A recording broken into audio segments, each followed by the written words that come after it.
کہ اللہ کے نبی صلی اللہ علیہ وسلم نے زندگی کے ایک ایسے پہلو کی طرف توجہ دلائی ہے جو اس کی پوری زندگی پر اثر انداز ہوتی ہے۔ یہ زندگی کا ایک ایسا نقطہ ہے، ایک ایسی بنیاد ہے، اگر اللہ کے نبی کے ارشاد پر کھڑی ہو جائے تو اس کے خوبصورت اثرات پوری زندگی پہ پڑتے ہیں، بلکہ نہ صرف دنیا پر پڑتے ہیں، آخرت پر پڑتے ہیں۔ نہ صرف اس کی ذات پہ پڑتے ہیں، اس کی اولاد پر بھی پڑتے ہیں، نہ اس کی گھر کی زندگی پہ صرف پڑتے ہیں، بلکہ اس کی پوری معاشرتی اور اس کی باہر کی زندگی پر اس کے مثبت اثرات پڑتے ہیں اگر اس موقع پہ مسلمان قدم صحیح اٹھائے اور اپنی نبی کے اس ارشاد کو سامنے رکھے۔ اور اللہ نہ کرے زندگی کے اس موڑ پر اگر اس کا قدم غلط اٹھ گیا تو اس کی زندگی کی آزمائش شروع ہو گئی، اور اس کے منفی اثرات بھی اس کے ایمان پر، اس کی دنیا پر، اس کے گھر پر، اس کی اولاد پر، اس کی پوری زندگی پہ پڑتے ہیں۔ اور وہ زندگی کا موڑ کیا ہے؟ تو اللہ کے نبی صلی اللہ علیہ وسلم نے فرمایا فاظفروا بذات الدین، کہ جب آدمی نکاح کرنے لگتا ہے تو اگر نکاح کی بنیاد دین بن جائے تو فرمایا اس نکاح کی بنیادیں مضبوط کھڑی ہو گئی، اور اس میں الفت اور محبت پائیدار ہو گئی۔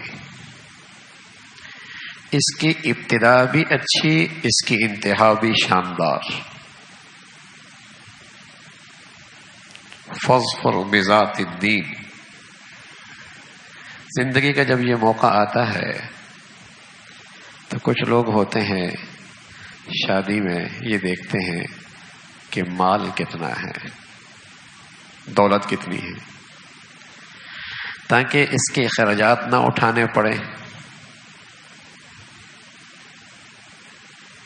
اس کی ذمہ داریاں نہ اٹھانی پڑے، اور اس کی دولت سے فائدہ اٹھایا جا سکے، اس کی دولت سے فائدہ اٹھایا جا سکتا اور زندگی خوشحال بنائی جا سکتی ہے۔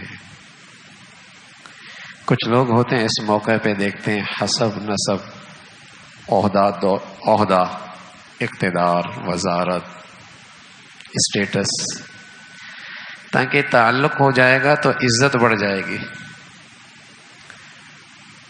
سوسائٹی میں مجھے بھی بڑے لوگوں کی طرح لوگ دیکھیں گے،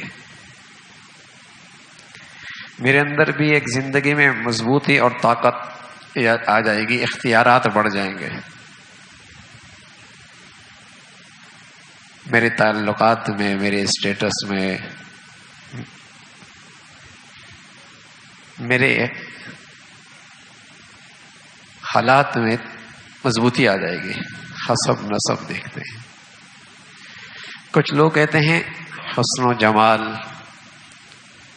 تاکہ اس سے خوب لذت حاصل کی جائے، اور کچھ لوگ ہوتے ہیں ایسے موقع پہ فیصلہ کرتے ہیں دین دیکھتے ہیں تاکہ ان کی عزت محفوظ رہے،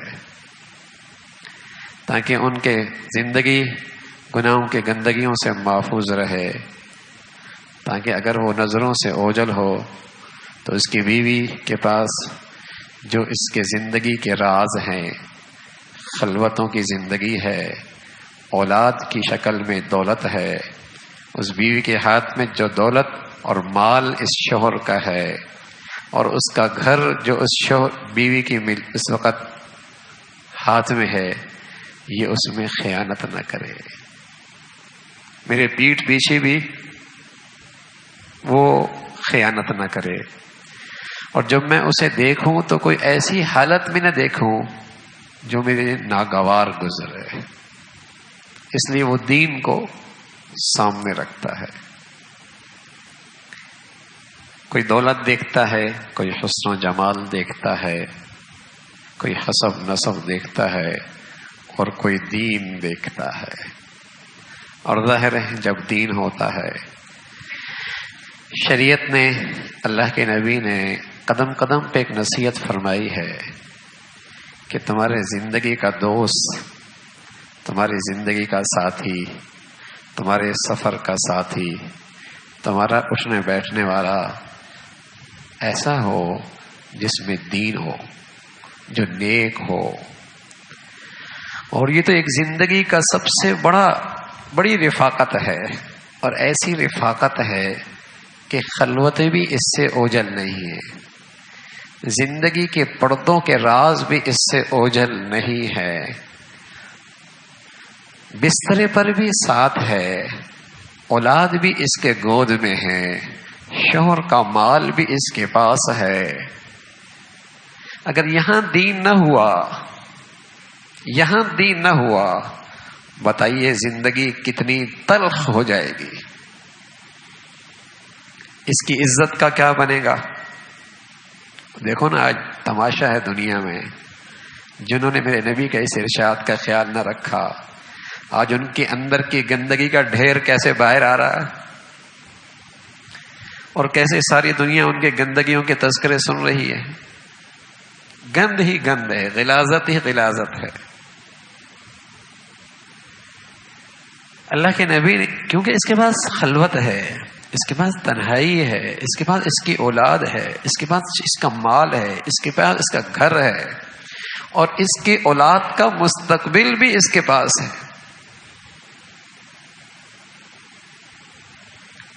تو یہاں کیسا انتخاب ہونا چاہیے؟ یہاں انتخاب کیسا ہونا چاہیے؟ تو اللہ کے نبی نے کیا تعلیم دی ہے؟ فاظفر بذات الدین فالصالحات قانتات حافظات للغیب بما حفظ اللہ۔ یہ قرآن ہے۔ نیک، اطاعت کرنے والی، شوہر کی عدم موجودگی میں اس کی عزت کی، اس کے آبرو کی، اس کے مال کی، اس کی اولاد کی حفاظت کرنے والی ہے، نہ اس کے نظروں کے سامنے اس کا دل دکھاتی ہے، اور نہ اس کے نظروں سے اوجھل اس کے حق میں خیانت کرتی ہے۔ دینداری کس کا نام ہے؟ دینداری دوپٹے کرنے کا نام نہیں ہے، نماز پڑھنے کا نام دینداری نہیں ہے۔ دینداری اس کا نام ہے اس کے دل میں اللہ کا خوف ہو، اللہ کا خوف ہو، نہ اللہ کا حق ضائع کرے اور نہ اللہ کے بندوں کا حق ضائع کرے۔ یہ خوف، یہ دینداری ہے۔ خلوتیں ہیں، تنہائیاں ہیں، تاریکیاں ہیں، لیکن اللہ کا خوف ہے۔ حسن بصری رحمت اللہ علیہ کی خدمت میں ایک شخص آیا، کہنے لگا حضرت میری بچی جوان ہے، بڑے بڑے لوگوں کے پیغامات آ رہے ہیں، سمجھ میں نہیں آ رہا بیٹی کس کو دوں۔ حضرت فرمانے لگے اسے دے جو اللہ سے ڈرتا ہے، اس لیے کہ تیری بیٹی اس کے ہاں گئی تو اگر مزاج مل گیا بہت اچھے طریقے سے رکھے گا، اگر مزاج نہ بھی ملا تو ظلم اور زیادتی نہیں کرے گا، پھر بھی اس کا سلوک اچھا ہی ہوگا، پھر بھی وہ انسان ہی بن کے رہے گا۔ اللہ کا ڈر، کسی کی بیٹی ہے، کسی کی بہنا ہے، کسی کا دل کا ٹکڑا ہے، اور کل میری بیٹیاں بھی ہونی ہیں، کل میری بہن نے بھی کہیں جانا ہے۔ اللہ کا خوف، اللہ کا خوف، یہ دین ہے، یہ دین ہے کہ نہ اللہ کا حق ضائع کرے، نہ مخلوق کا حق ضائع کرے، نہ ماں کا حق بیوی کو دے اور نہ بیوی کا حق ماں کو دے، نہ بیوی کی خاطر ماں کا حق ضائع کرے اور نہ ماں کی خاطر بیوی کا حق ضائع کرے۔ چہ جائے کہ اپنی خاطر ان کے حق ضائع کرے، چہ جائے کہ اپنی خاطر ان کا حق ضائع کرے، تو بڑا ظلم ہے۔ تو لوگ حسب نسب کو، مال و دولت کو دیکھتے ہیں، یہودی کا مزاج ہے، حسن و جمال دیکھتے ہیں، عیسائیوں کا مزاج ہے۔ نبی اور محمد رسول اللہ نے اپنے امتیوں کو تعلیم دی، فاظفر بذات الدین، تم دین کو دیکھو، دین کو دیکھو۔ تمہاری زندگی بھر کی رفیقہ حیات ہے، ساری زندگی کی کہانیاں، خلوتیں، تنہائیاں، تیری اولاد، تیرا مال اس کے پاس ہے، تیری عزت آبرو اس کے ہاتھ میں ہے. تو کچھ ایسا زندگی کا ساتھی رکھو نا کہ تمہیں اطمینان ہو کہ ایسا گھر میں چھوڑ کے آ جا رہا ہوں کہ میں موجود ہوں یا نہ ہوں، میری دولت میں کہیں خیانت نہیں ہو سکتی، چاہے وہ اولاد کی شکل میں ہے، چاہے عزت میری عزت کی شکل میں ہے، اور چاہے میرے گھر کے مال و دولت کی شکل میں ہے. ایسے ہی ہے گھر میں. تو بتائیے آدمی کا زندگی کے اندر اس کا کتنا اچھا اثر پڑتا ہے. وہ ایک توانا انسان ہوتا ہے، وہ ایک توانا انسان ہوتا ہے. وہ ایک نہیں ہوتا، وہ دو ہوتے ہیں، بلکہ دو نہیں ہوتے، ایک اور ایک 11 ہوتے ہیں. ایک قوت، ایک طاقت، ایک دستے بازو، ایک دوسرے کے لیے حوصلہ، ایک دوسرے کے لیے معاون، ایک دوسرے کے مددگار، ایک دوسرے کی زندگی کے تکلیف، درد، دکھ میں ساتھی، مدد، معاون، حوصلہ دینے والے. یہ صرف اللہ کے نبی کا اس ارشاد کو سامنے رکھنے سے ہو سکتا ہے. فاظفر بذات الدین. اس لیے کہ اگر دولت ہے اور دین نہیں ہے، دولت ہے اور دین نہیں ہے، تو بھائی ہمیشہ اس کے لیے ذلیل ہو کے رہتا ہے. ایک ٹکے کی قیمت اس کے سامنے نہیں ہوتی. گھر کی سیادت مرد سے ہٹ کر عورت کے ہاتھ میں آ جاتی ہے. گھر کی سیادت، گھر کی باغ دوڑ اس کے ہاتھ میں آ جاتی ہے. اولادوں کی تربیت خطرے میں آ جاتی ہے. خاندان بکھرنے لگتا ہے. زندگی کا تماشا دنیا دیکھتی ہے. پھر اس لیے کہ دولت ہے وہ تو پھر بادشاہ ہے نا، اور یہ اس کے ماتحت ہے. اور اگر حسب ہے، اسٹیٹس اونچا ہے، خاندان بڑا ہے، اور یہ اللہ نہ کرے کم درجے کا ہے، ہاں، تو ہمیشہ اس کے ہاتھ میں ذلیل ہو کے رہتا ہے. اسے کہیں اہمیت نہیں دیتی، کہیں حیثیت نہیں دیتی، کہیں عزت نہیں دیتی. یہ ہمیشہ اس کے سامنے ذلیل اور رسوا ہو کے رہتا ہے. اور حسن و جمال ہے اور دین نہیں ہے، شرم و حیا نہیں ہے، تو ہمیشہ تہمت رہتی ہے، ہمیشہ بدگمانی رہتی ہے، ہمیشہ تہمت رہتی ہے، ہمیشہ بدگمانی رہتی ہے. اللہ نہ کرے کسی گھر میں بدگمانی کا چلن شروع ہو جائے، وہ گھر نہیں، وہ جہنم بن جاتا، وہ آگ کی بھٹی بن جاتا ہے.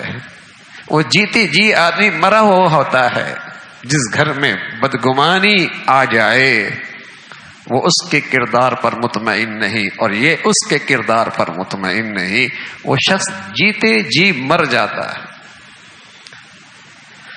تو نری دولت کا انجام، نرا حسب نسب کا انجام، نرا حسن و جمال کا انجام دنیا دیکھ رہی ہے، زمانہ دیکھ رہا ہے، زمانہ دیکھ رہا ہے.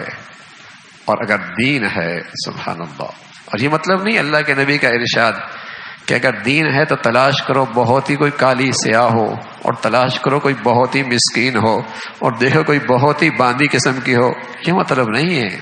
اللہ کے نبی صلی اللہ علیہ وسلم کا ارشاد یہ ہے کہ تمہاری ترجیح دین ہونی چاہیے، اس کے ساتھ حسب نسب بھی مل جائے، مال بھی مل جائے، ہاں، اچھا خاندان بھی مل جائے، حرج کوئی نہیں ہے.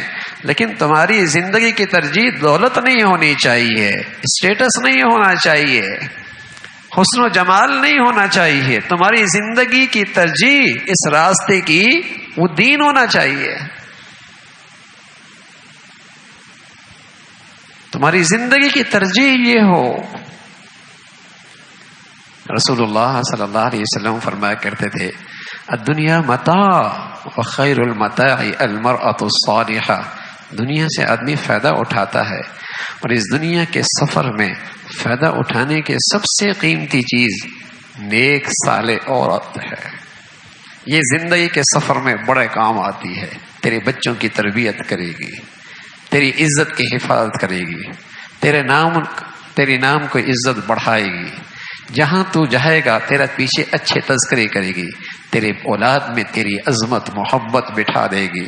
اور اگر ایسی عورت نہیں ہے، ہاں، تو پھر کیا ہوگا؟ اولاد جوان ہوئی نہیں، باپ کو نفرت کی نظر سے دیکھنے لگ گئے. ہاں گھر ہے لیکن 2 کشتیوں کا سوار ہی اولاد، اس کشتی میں سوار جائیں تو اسے برداشت نہیں، اس کے ساتھ بیٹھیں تو اسے برداشت نہیں. یہ گھر ہے یا 2 مختلف قسم کے قوموں کے، جو مختلف فوجوں کے جیسے کہیں کہ محاذ کھڑے ہیں، ادھر جاؤ تو یہ ناراض، ادھر جاؤ تو یہ ناراض. اور اگر دین ہے، سبحان اللہ، سعادت مند شوہر جس میں دین ہے اس کا کام ہے بیوی کو اپنے بچوں کے سامنے ایسی عزت دے کہ بیوی بچوں کے دل میں ماں کا احترام اور بڑھ جائے. دین ہے اس عورت کے اندر تو شوہر کی عدم موجودگی میں بچوں کے دل میں باپ کا ایسا احترام بٹھائے کہ اولاد کے دل میں باپ کی عظمت اور بڑھ جائے، تاکہ دونوں مل کر پھر اس اولاد کی تربیت کر سکیں. اور اگر اس نے کوشش کی کہ ماں کی عزت نہ رہے اور اس نے کوشش کی کہ باپ کا احترام نہ رہے تو بتاؤ اس بچوں کا مربی کون ہوگا؟ کیونکہ اولاد کے دل سے تو دونوں نکل گئے، اس لیے کہ اولاد کے دل سے تو دونوں ہی نکل گئے. عزت دی اس نے احترام دیا. تو زندگی بھر پر جو زندگی کا ایک نقشہ سب سے زیادہ اثر انداز ہوتا ہے وہ زندگی کا یہ موڑ ہے، فاظفر بذات الدین. حضرت سفیان ابن عیینہ فرمانے لگے،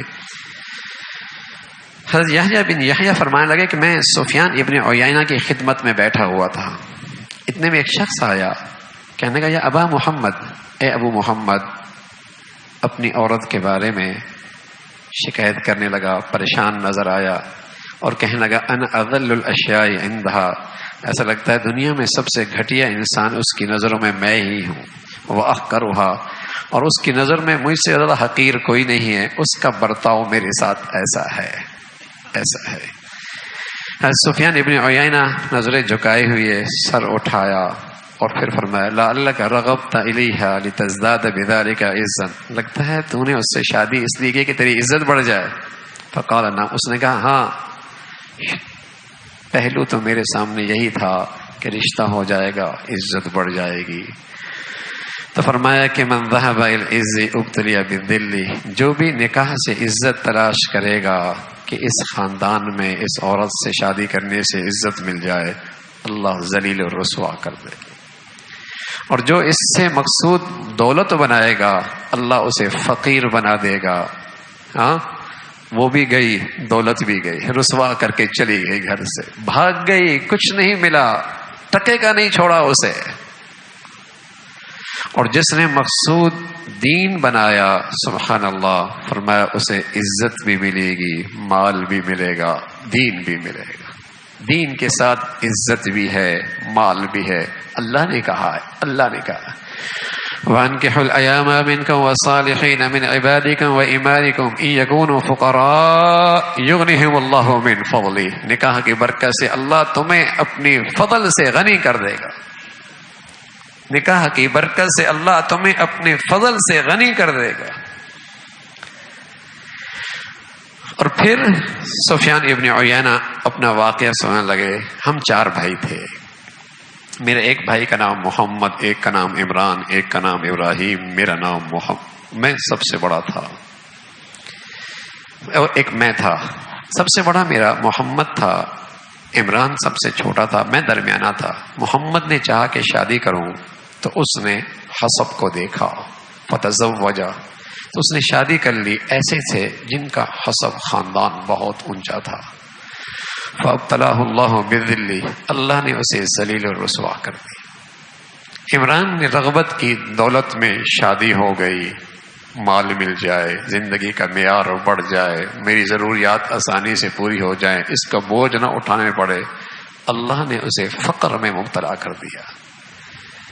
فقر میں اسے کے ہاتھ میں کچھ بھی نہیں بچا. میں معمر ابن راشد کے پاس آیا تو میرے سامنے 2 حدیثیں سامنے آئی، ایک حضرت عائشہ کی اور ایک یحییٰ بن جعدہ کی. 2 روایتیں آئیں حضور علیہ الصلوۃ والسلام کی. جب میرا معاملہ پیش آیا تو میں نے چاہا کہ کوئی رہنمائی مل جائے، تو مجھے اللہ کے نبی کی 2 حدیثیں سامنے آئی. ایک میں اللہ کے نبی نے فرمایا تنکح المرأۃ علی اربع، لوگ نکاح کرتے ہیں 4 وجہوں سے، مال سے، حسب سے، حسن و جمال سے۔ تم پہ لازم ہے کہ تم دین کو سب سے آگے رکھو، تمہاری آنکھیں ٹھنڈی ہوں گی، تم خوش و خرم رہو گے، سدا بہاروں میں رہو گے۔ اور مجھے اللہ کی عائشہ کی وہ حدیث سامنے نظر آئی رضی اللہ تعالیٰ عنہ کی، آپ نے فرمایا اعظم النکاح برکتاً ایسرہ مؤونہ، جس نکاح کا بوجھ کم ہو، پشت ہلکی ہو، تو وہ نکاح بڑا برکت والا ہوتا ہے، اس ازواجی زندگی میں بڑی برکت ہوتی ہے۔ تو میں نے ان 2 حدیثوں کو سامنے رکھ کر دین کو آگے رکھا، شادی ہلکی پھلکی رکھی، اپنے پشت کو ازواجی زندگی کے خرچوں سے جسے کہیں کہ ہلکا رکھا۔ آج اللہ نے مجھے دین بھی دیا ہے، عزت بھی دی ہے، مال بھی دیا ہے، سب کچھ اللہ رب العزت نے مجھے دیا ہے۔ اور میرے عزیزو، سب سے بڑھ کر زندگی اللہ نے دی ہے کہ اس کے اندر میری پسند کی زندگی دین تم نے سنبھالنا ہے، اور نیک عورت دین کے سنبھالنے میں مددگار بنتی ہے، معاون بنتی ہے۔ وَتَعَاوَنُوا بِالْبِرِّ وَالتَّقْوَىٰ، وہ آپ کے معاون بنے گی نیکی میں، تقوی میں، اللہ کی محبت پانے میں، اور خربوں سال کی زندگی سنوارنے میں معاون بنے گی۔ اور اللہ کے نبی کا یہ ارشاد کہ تم دین کو ترجیح دو، اور فظفر بذات الدین، یہ صرف مردوں کے لیے نہیں ہے، یہ فظفری بذات الدین لڑکیوں کے لیے بھی ہے، کہ لڑکیوں کے والدین، ان کے سرپرست، ان کی بھی ذمہ داری ہے کہ وہ دولت کی خاطر اپنے بچیوں کو خطرے میں نہ ڈالیں، حسن و جمال کے چکر میں ان کی زندگیاں خطرے میں نہ ڈالیں، حسب نسب خاندان کی فکروں میں ان کی زندگیاں برباد نہ کریں۔ وہ بھی دیکھیں ایمان کی زندگی کہاں ہے، اخلاق کی زندگی کہاں ہے، مروت کی زندگی کہاں ہے، انسانیت کہاں خوش و خرم ہے، وہاں اپنی بچی کا رشتہ اور اس رشتے کو بچی کے سامنے رکھے۔ ہاں، پھر بچی کا حق ہے کہ وہ اجازت دے تو ٹھیک ہے، بچی کی رضا ضروری ہے، ماں باپ کے لیے جائز نہیں ہے اس پہ زبردستی کی جائے کہ وہ خاندان اچھا نہیں، ہمارے اسٹیٹس کا نہیں ہے، ان کی دولت ہمارے اسٹیٹس کے مطابق نہیں ہے، ان کی آمدنی ہمارے معیار کے مطابق نہیں ہے، ان کا رہن سہن ہمارے اسٹیٹس کا نہیں ہے۔ ہاں، یہ بچیوں پہ ظلم نہ ڈھانا، اس کا دین دیکھنا، اس کا ایمان دیکھنا، اس لیے کہ زندگیاں دین سے بنتی ہیں۔ ہاں، زندگیاں دین سے بنتی ہیں۔ بہت بڑے آدمی، صحابہ کے بعد سب سے بڑا آدمی 2 ہیں، یا تو حسن بصری ہیں یا سعید ابن مسیب ہیں۔ صحابہ کے بعد سب سے بڑے وہ لوگ۔ تو سعید ابن مسیب حضرت ابو ہریرہ کے داماد ہیں۔ جب ان کی بچی جوان ہوئی تو ایک ان کی خدمت میں ایک نیک صالح نوجوان آیا کرتے تھے، ان کی شادی ہو گئی، ان کی اہلیہ کا انتقال ہو گیا۔ حضرت نے فرمایا بھائی تمہاری شادی ہو گئی؟ کہ حضرت پہلے ہی بڑی مشکل سے ہوئی تھی، اب مجھے کون دے گا؟ تو حضرت اسی وقت اندر تشریف لے گئے، اپنی بچی کے سامنے تذکرہ کیا۔ سبحان اللہ، بچی کی تربیت بھی تو ایسی تھی نا کہ ان کی زندگی اس بنیاد پہ کھڑی کی تھی، ان کی تربیت ایسی کی تھی کہ دین ان کی نظر میں بھی سب سے بڑا سرمایہ ہے، دین سب سے بڑی دولت ہے۔ اس نے رضا کا اپنے ابا کو رضا بتا دی، اسی مجلس میں نکاح ہو گیا۔ اور سعید ابن مسیب وہ ہیں اس وقت کا بادشاہ، اس کے شہزادے کا اس بچے کے لیے پیغام آیا ہوا تھا، آپ نے اسے نہیں دی۔ کیوں؟ میری بچی کا دین کہیں خطرے میں نہ پڑ جائے، میری بچی کا دین کہیں خطرے میں نہ پڑ جائے۔ اتنا بڑا آدمی حضرت ابو ہریرہ کا داماد، اور خود اتنے بڑے آدمی کہ 40 سال ایسے گزرے کہ تکبیر اولیٰ فوت نہیں ہوئی، پہلی صف فوت نہیں ہوئی، جماعت فوت نہیں ہوئی۔ ایسے بڑے آدمی کیوں بھائی؟ ان کے سامنے اللہ کے نبی کا یہ ارشاد ہے فَاظْفُرْ بِذَاتِ الدِّينِ تَرُبَتْ يَدَاكَ۔ زندگی کے اس موڑ میں اپنی بچیوں کے لیے، اپنے بچوں کے لیے، ہم جب اس زندگی کے اس حصے میں کھڑے ہوں تو دیکھیں کہ دین کہاں ہے، اخلاق کہاں ہیں، کردار کہاں ہے، شرم و حیا کہاں ہے، غیرت کہاں ہے، غیرت کہاں ہے، لقمہ حلال کہاں ہے. اور میں نے 2 لفظوں میں بتا دیا آپ کو. دین کس کا نام ہے؟ دین کس کا نام ہے؟ اللہ کا خوف. نہ مخلوق کا حق ضائع کرے، نہ خالق کا حق ضائع کرے. یہ دین جہاں مل جائے یہ بہت قیمتی دولت ہے، یہ بہت قیمتی دولت ہے. تو زندگی کے اس سفر میں اللہ کے نبی کا یہ ارشاد ہمیشہ پیش نظر رہے، فاظفر بذات الدین. یہ پائیدار بنیاد ہے. پھر چہرے کا جغرافیہ بدلنے میں کہاں دیر لگتا ہے، چند دن پیچس لگ جائیں، چہرے کا جغرافیہ سارا حسن اس میں بہہ کے چلا گیا. ہاں سارا حسن بہہ کے چلا گیا نا بھائی. چہرے کا جغرافیہ بدلنے میں دیر کوئی نہیں لگتی.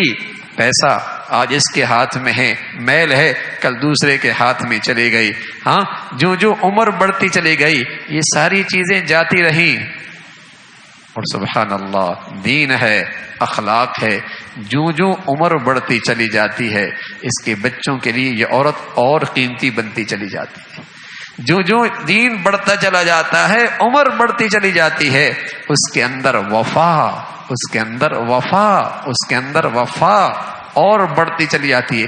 قسم کھا کے کہتا ہوں، مال ہے، حسن ہے، حسب نسب ہے، دین نہیں ہے، دل میں وفاداری نہیں ہوتی، دل میں وفاداری نہیں ہوتی. دین ہے سبحان اللہ یہ وفادار عورت ہوتی ہے، یہ شوہر وفادار ہوتا ہے، یہ خیانت نہیں کرتا، یہ خیانت نہیں کرتا اپنے بیوی کے حق میں. اور مصیبت کے گھڑی میں اسے ماں باپ کے ہاں چھوڑ کے نہیں بھاگ جاتا، ازمائش کے گھڑی میں ماں باپ کے ہاں چھوڑ کر نہیں بھاگتا، یہ وفادار ہوتا ہے. مصیبت کے گھڑی میں بھی اس کے ساتھ ہوتا ہے، تکلیف کے گھڑی میں بھی اس کے ساتھ ہوتا ہے، اور خوشیوں کے اندر بھی اس کے ساتھ کھڑا ہوتا ہے. یہ وفاداری صرف دین کے بدلے میں، دین کے ساتھ ہے. اللہ ہمیں اپنے نبی کا یہ ارشاد ہمیشہ اپنے بچوں کی تربیت میں، فیصلے کرنے میں سامنے رکھنے کی توفیق نصیب فرما دے. وآخر دعوانا الحمدللہ رب العالمین.